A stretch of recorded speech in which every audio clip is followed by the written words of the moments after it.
аз 1 июл дар боғчаҳои шаҳри Турсунзода давраи солимгардонии кӯдакон дар мавсими тобистон шурӯъ гардид ва он то охири моҳи августи соли ҷорӣ идома меёбад. Ҳамасола дар ин давра тарбиятгирандагони боғчаҳои бачагона дар доираи нақшаи чорабиниҳо ҳамарӯза машғулиятҳои гуногун мегузоранд.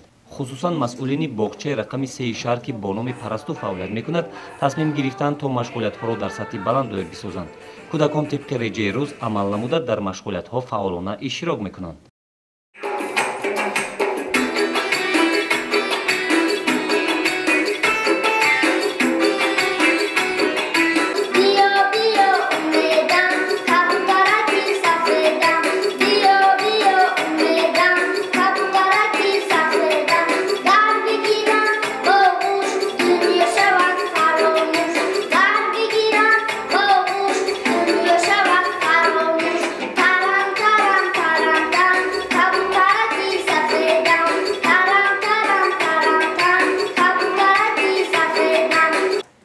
дар ин ширхоргоҳ зиёда аз 150 нафар кӯдак ба тарбияи мураббиҳои мушфиқу ғамхор фаро гирифта шуданд.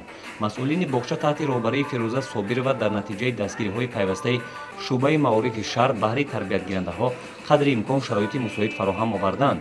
кӯдакон бо 3 маҳал хӯроки гарм ва ҷойи хоби мувофиқ таъминанд.